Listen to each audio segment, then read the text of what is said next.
ರಾಯರ ದೇವಸ್ಥಾನಕ್ಕೆ ಹೋಗಿ ಇವಾಗ ಸಾಯಿಬಾಬಾ ದೇವಸ್ಥಾನಕ್ಕೆ ಹೋಗ್ತಾ ಇದ್ದೀವಿ. ಇವತ್ತು ಫುಲ್ ಟೆಂಪಲ್ ರನ್ನೇ ಆಗ್ತಿದೆ.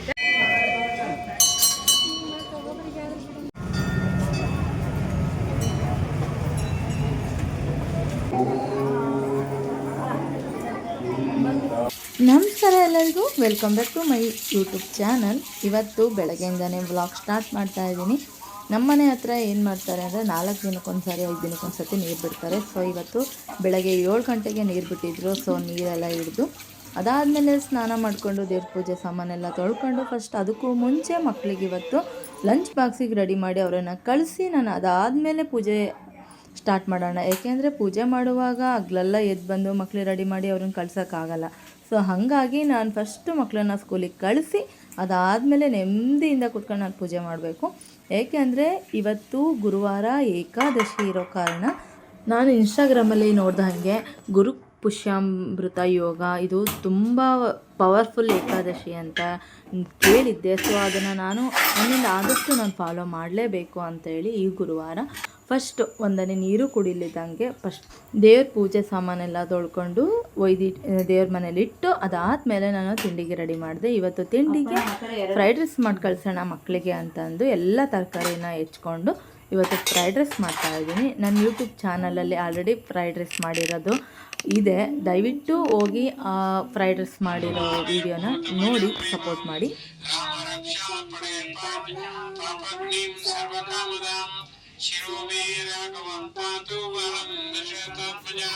ಅದೇನೋ ಗೊತ್ತಿಲ್ಲ, ಮಕ್ಕಳಿಗೆ ಇವಾಗಿಂದನೇ ನಾವು ಸ್ವಲ್ಪ ಸಂಸ್ಕೃತಿ ಕಲಿಸ್ಬೇಕು ಅಂತಂದು ಬೆಳಗ್ಗೆ ಎದ್ದ ತಕ್ಷಣ ಅವರು ಏನು ಮಾಡ್ತಾರೆ, ಸ್ನಾನ ಎಲ್ಲ ಮಾಡ್ಕೊಂಡು ಅವರೆಲ್ಲ ರೆಡಿಯಾಗಿ ಬಾಟಲಿಗೆ ನೀರು ತುಂಬ್ಕೊಂಡು ಅವ್ರವ್ರ ಕರ್ತವ್ಯನ ಅವರವರೇ ಮಾಡಬೇಕು ಅಂತ ನಾವು ಈಗಿಂದನೇ ಕಲಿಸ್ಬೇಕು ಅನ್ನೋದು ಮತ್ತು ನಮ್ಮ ಮನೆಯವರ ಜವಾಬ್ದಾರಿ. ಸೊ ಹಾಗಾಗಿ ಅವರು 40 ಶ್ಲೋಕ ಇದ್ದಾವೆ ರಾಮರಕ್ಷಾ ಸ್ತೋತ್ರ ಅಂತ, ಅದನ್ನು ಡೈಲಿ ಅವರು ಓದೇ ಹೋಗಬೇಕು ಸ್ಕೂಲಿಗೆ ಅನ್ನೋದೊಂದು ನಾವು ಫಾಲೋ ಮಾಡ್ತಾ ಇದ್ದೀವಿ. ಸೊ ಅದನ್ನು ಅವರು ಕೂಡ ಅದೇ ರೀತಿಯೇ ಫಾಲೋ ಮಾಡ್ತಾಯಿದ್ದಾರೆ. ಹೇಳಿದ್ದನ್ನು ಮೀರಲ್ಲ ಮಕ್ಕಳು. ಸೊ ಹಾಗಾಗಿ ಅದನ್ನೊಂದು ರೂಢಿ ಮಾಡ್ಕೊಂಡಿದ್ದಾರೆ. ಖುಷಿ ವಿಚಾರ ಅದೊಂದು.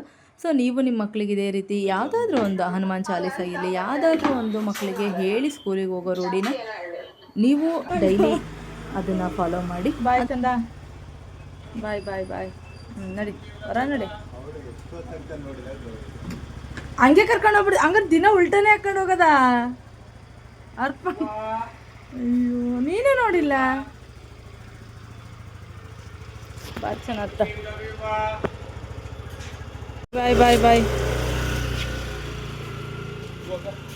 ಓಕೆ, ಇವಾಗ ಮಕ್ಕಳನ್ನ ಸ್ಕೂಲಿಗೆ ಕಳಿಸಾದ್ಮೇಲೆ ಇವಾಗ ನಾನು ನೆಮ್ಮದಿಯಿಂದ ಪೂಜೆ ಮಾಡೋ ಸಮಯ. ಯಾಕೆ ಅಂದರೆ ನೀರು ಬಿಟ್ಟಿರ್ತಾರಲ್ಲ, ಬೆಳಗ್ಗೆ 5 ಗಂಟೆಗೆ ಎದ್ದಿರ್ತೀನಿ ನಾನು ಗುರುವಾರ ಮಾತ್ರ. ಬಟ್ ನೀರು ಬಿಟ್ಟಿರ್ತಾರಲ್ಲ, ನಾನು ರಂಗೋಲಿ ಹಾಕಿದರೂ ಕೂಡ ಮತ್ತೆ ನೀರು ಹಿಡ್ದಾದ್ಮೇಲೆ ಒಂದು ಸರ್ತಿ ಬಸ್ಲೆಲ್ಲ ತೊಳೆದು ಅರ್ಶಿನ ಹಚ್ಚಿ ನಾನು ಇನ್ನೊಂದು ಸಾರಿ ರಂಗೋಲಿ ಹಾಕೋದು ಅಭ್ಯಾಸ. ಸೊ ಹಂಗಾಗಿ ಮತ್ತೆ ಇವಾಗ ರಂಗೋಲಿ ಹಾಕ್ತಾಯಿದ್ದೀನಿ. ಆ ರಂಗೋಲಿ ಹಾಕಿ ಆದಮೇಲೆ ನನಗೆ ಏನು ಗೊತ್ತಾ, ಈ ಹೊಸ್ಲುಗಳಿಗೆ ಮನಸ್ಫೂರ್ತಿಯಾಗಿ ಈ ರೀತಿ ರಂಗೋಲಿ ಹಾಕೋದು ಒಂಥರ ಪಾಸಿಟಿವ್ ವೈಬ್ಸ್ ಅನಿಸುತ್ತೆ. ನನಗೆ ಮನೆ ಬಾಗಿಲಲ್ಲಿ ರಂಗೋಲಿ ಹಾಕಿ ಅದಕ್ಕೆ ಒಂದು ಬೆಳಗ್ಗೆನೇ ಒಂದು ದೀಪ ಹಚ್ಚಿ ಇಟ್ಬಿಟ್ರೆ ಅದೊಂಥರ ಮನೆ ಬಾಗಿಲಿಗೆ ಪ್ರತಿ ಸತಿ ಹೊರಗೆ ಒಳಗೆ ಅಡ್ಡಾಡುವಾಗ ಒಂಥರ ನೆಮ್ಮದಿ, ಒಂಥರ ಅದು ಹೇಳೋಕ್ಕೆ ಪದಗಳೇ ಸಾಲಲ್ಲ, ಆ ರೀತಿ ಅನಿಸ್ಬಿಡುತ್ತೆ. ಖುಷಿ ಅನಿಸ್ತಾ ಇರುತ್ತೆ ಇಡೀ ದಿನ ಮನೆಯಲ್ಲಿ. ಸೊ ಯಾರಿಗೆಲ್ಲ ಹಿಂಗೆ ಅನಿಸುತ್ತೋ ಗೊತ್ತಿಲ್ಲ, ಬಟ್ ನಮಗೆ ಮಾತ್ರ ಹಿಂಗೆ ಅನಿಸುತ್ತೆ ಮನೇಲಿ ಈ ರೀತಿ ಹೊಸ್ಲು ಪೂಜೆ ಮಾಡಿ ದೀಪ ಹಚ್ಚಿಡೋದ್ರಿಂದ.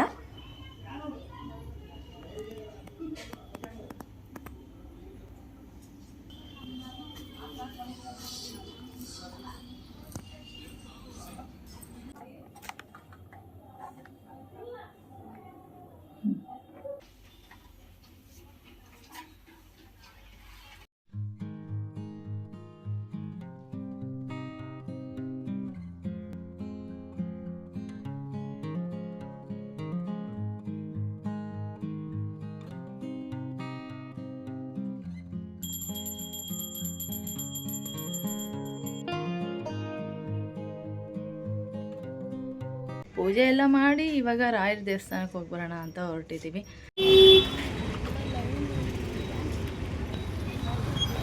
ದಾವಣಗೆರೆಯಲ್ಲೇ ರಾಘವೇಂದ್ರ ಸ್ವಾಮಿಗಳ ಮಠ ಇದ್ದರೂ ನಾನು ಇದುವರೆಗೂ ಹೋಗಲೇ ಇಲ್ಲ. ಸೊ ಹಂಗಾಗಿ ಅವತ್ತು ಏಕಾದಶಿ ಇತ್ತು, ಹೋಗಲೇಬೇಕಿವತ್ತು ಅಂತಂದು ಹೋಗಿದ್ವಿ. ಇನ್ನೊಂದು ರಾಘವೇಂದ್ರ ಸ್ವಾಮಿಗಳ ಮಠ ಇದೆ, ಅಲ್ಲಿಗೆ ಹೋಗಿದ್ವಿ. ಈ ಮಠಕ್ಕೆ ಹೋಗಿರಲಿಲ್ಲ. ಇದು ಕೂಡ ರಾಯರು ನಿಜವಾಗ್ಲೂ ಇದ್ದಾರೆ ಅಂತಲೇ ಅನಿಸ್ಬಿಡ್ತು ನನಗೆ. ಅಷ್ಟು ಚೆನ್ನಾಗಿದೆ ಈ ಒಂದು ಪ್ಲೇಸ್ ಕೂಡ. ಯಾರೆಲ್ಲ ನಮ್ಮ ದಾವಣಗೆರೆಯಲ್ಲಿ ಈ ಪ್ಲೇಸಿಗೆ ಹೋಗಿದ್ರಾ ಬರದೇ ಕಮೆಂಟ್ ಮಾಡಿ ತಿಳಿಸಿ. ನಮ್ಮ ವ್ಲಾಗಲ್ಲಿ ಫಸ್ಟ್ ಅಂದರೆ ಇದು ಎರಡನೇ ಸತಿ ಅಲ್ಲ ಲತಾ ಇಲ್ಲಿ ಲತಾ ಅದಿಯಾ ಬಾ.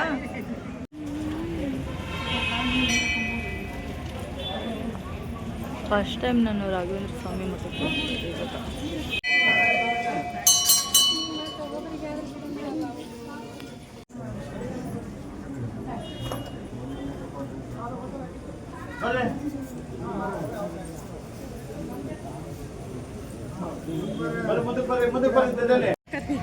ದೀಪಕ್ಕ ಇವಾಗ ಅವ್ರ ಮೊಬೈಲಿಗೆ ತಕೊಂಡ್ಬಿಡ್ಬೇಕು. ಎಲ್ಲ ಕಾಣೋದೇ ಇಲ್ಲಪ್ಪ. ರಾಯ ದೇವಸ್ಥಾನಕ್ಕೆ ಹೋಗಿ ಇವಾಗ ಸಾಯಿಬಾಬಾ ದೇವಸ್ಥಾನಕ್ಕೆ ಹೋಗ್ತಾ ಇದ್ದೀವಿ. ಇವತ್ತು ಫುಲ್ ಟೆಂಪಲ್ ರನ್ನೇ ಆಗ್ತೈತೆ. ಇವತ್ತು ಒಳ್ಳೆ ದಿನ ಆಗಿರೋದ್ರಿಂದ ಅದು ನಾನು ಇಷ್ಟು ವರ್ಷಕ್ಕಿದೆ ಫಸ್ಟ್ ನಾನು ಈ ಸಾಯಿಬಾಬಾ ದೇವಸ್ಥಾನಕ್ಕೆ ಹೋಗ್ತಾ ಇರೋದು. ಮನೆ ಹತ್ರ ಇರೋ ಸಾಯಿಬಾಬಾ ದೇವಸ್ಥಾನಕ್ಕೆ ತುಂಬ ಹೋಗಿದ್ದೀನಿ, ಬಟ್ ಇಲ್ಲಿರೋ ಅಂಥ ದೇವಸ್ಥಾನಕ್ಕೆ ಹೋಗಿಲ್ಲ. ಇವತ್ತು ಹೋಗೋಣ ಅಂತ ಹೊರಟಿದ್ದು. ಅದು ದೀಪಕ್ಕನಿಂದ ಅಕ್ಕನೇ ಹೇಳಿದ್ದು ದೇವಸ್ಥಾನಕ್ಕೆ ಹೋಗಿ ಬರೋಣ, ಹಂಗೆ ಸಾಯಿಬಾಬಾ ಇಲ್ಲಿ ತನಕ ಬಂದಿದ್ದೀವಿ, ಸಾಯಿಬಾಬಾ ದೇವಸ್ಥಾನಕ್ಕೆ ಹೋಗೋಣ ಅಂತ. ಏನಕ್ಕ ನೀನೇ ತಾನೇ ಹೇಳಿದ್ದು? ಸೊ ಇವತ್ತು ಪ್ರಸಾದ ಊಟ ಮಾಡ್ಕೊಂಡೆ ಹೋಗೋಣ ಅಂತ ಹೋಗ್ತಾ ಇದ್ದೀವಿ. ಗೊತ್ತಿಲ್ಲ ಹೆಂಗಾಗತ್ತೆ ಅಂತ. ಬನ್ನಿಗೆ ದಾವಣಗೆರೆಯಲ್ಲೇ ಇದ್ದರೂ ನಾವು ಸಾಯಿಬಾಬಾ ದೇವಸ್ಥಾನಕ್ಕೆ ಹೋಗಿಲ್ಲ, ರಾಘವೇಂದ್ರ ಸ್ವಾಮಿಗಳ ಮಠಕ್ಕೆ ಹೋಗಿರಲಿಲ್ಲ. ಸೊ ಇವತ್ತು ಅದು ಎಷ್ಟು ಜನ್ಮದ ಪುಣ್ಯನೋ ಗೊತ್ತಿಲ್ಲ, ಈ ಏಕಾದಶಿ ದಿನವೇ ಹೋಗಬೇಕು ಅನ್ನೋದಿತ್ತು ಏನೋ ಗೊತ್ತಿಲ್ಲ. ಬಟ್ ಆ ರಾಯರು ಇವತ್ತು ಕರ್ಸ್ಕೊಂಡಿದ್ದಾರೆ, ಮತ್ತು ಸಾಯಿಬಾಬಾನು ಕೂಡ ಇವತ್ತು ಕರ್ಸ್ಕೊಂಡಿದ್ದಾರೆ. ತುಂಬ ಚೆನ್ನಾಗಿ ದರ್ಶನ ಆಯಿತು ಎರಡೂ ಕಡೆನೂ. ಇನ್ನೊಂದು ಹೇಳಲೇಬೇಕು, ಸಾಯಿಬಾಬಾ ದೇವಸ್ಥಾನದಲ್ಲಾಗಿದ್ದಂಥ ಒಂದು ಅನುಭವನ. ನಾನು ಅಕ್ಕಿನ 10 ರೂಪಾಯಿ ಕೊಟ್ಟು ತಗೊಂಡು ಬಟ್ಲಲ್ಲಿ ಕೊಡ್ತಾರೆ. ಆ ಅಕ್ಕಿನ ಅಲ್ಲಿ ಸಾಯಿಬಾಬಾ ನಿಂತಿರ್ತಾರಲ್ವ, ಅಲ್ಲಿ ಅವ್ರ ಕೈಯಲ್ಲಿ ಹಾಕಬೇಕು ಅನ್ನೋದೊಂದು ಅಲ್ಲೆಲ್ಲರೂ ಹೇಳ್ತಾಯಿದ್ರು. ಸೊ ಹಾಗಾಗಿ ದೀಪಕ್ಕ ಮತ್ತು ಲತಾ ನಾನೇನು ಮಾಡಿದೆ, ನನಗೇನು ಬೇಡ, ನಾನು ಮುಟ್ಟುತ್ತೀನಿ, ರುಕ್ಮಿಣಿ ನೀನೊಬ್ಬಳೇ ಸಾಕು ತಗೋ ಅಂತೇಳಿ ಅವಳಿಗಷ್ಟೇ ಕೊಡಿಸಿದೆ. ಸೊ ನನಗೇನು ಬೇಡ, ನಾನು ಮುಟ್ಟಿರ್ತೀನಲ್ಲ ಸಾಕು ಬಿಡು ಅಂತ ನಾನು ಅಂದ್ಕೊಂಡು ಹೊರಟ್ರೆ, ಅದು ಯಾರೋ ಗೊತ್ತಿಲ್ಲ ಅವ್ರು ತೊಗೊಂಡಿದ್ರು ಅನಿಸುತ್ತೆ, ಅಲ್ಲಿ ಹೊರಗಡೆ ನಿಂತಿದ್ರು. ಇದು ತೊಗೊಳ್ಳಿ ನೀವು ಅಲ್ಲಿ ಹಾಕಿ ಅಂತ ಅವ್ರು ಕೊಟ್ಬಿಟ್ರು.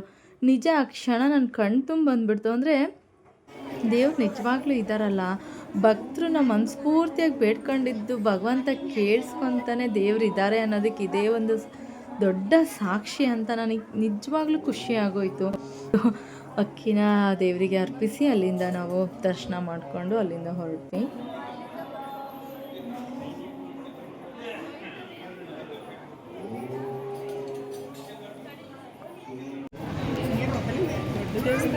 ಹೌದು,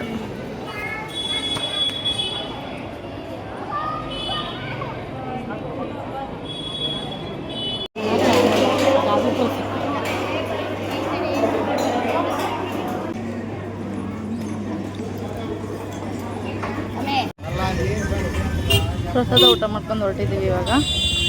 ಆಯಿತು, ಎಲ್ಲ ದೇವ್ರ ದರ್ಶನ ಆಯಿತು, ಪ್ರಸಾದ ಆಯಿತು. ಇವಾಗ ಮನೆ ಕಡೆ. ಚೆನ್ನಾಗಿತ್ತು ಇವತ್ತಿನ ದಿನ.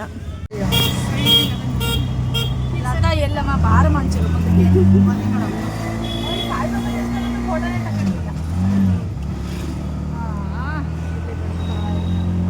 ಹೆಂಗನ್ಸ್ತಕ್ಕ ಚೆನ್ನಾಗಲ್ಲ ದೇವ್ರ ದರ್ಶನ. ನೀವು ಬಂದಿದ್ದು ಚೆನ್ನಾಗಿತ್ತು, ನಾವೇ ಹೋಗ್ತಾ ಇದ್ವಿ. ಏನೇ ಮಕ್ಕ ಬಂದಿದ್ದು ಚೆನ್ನಾಗಿ.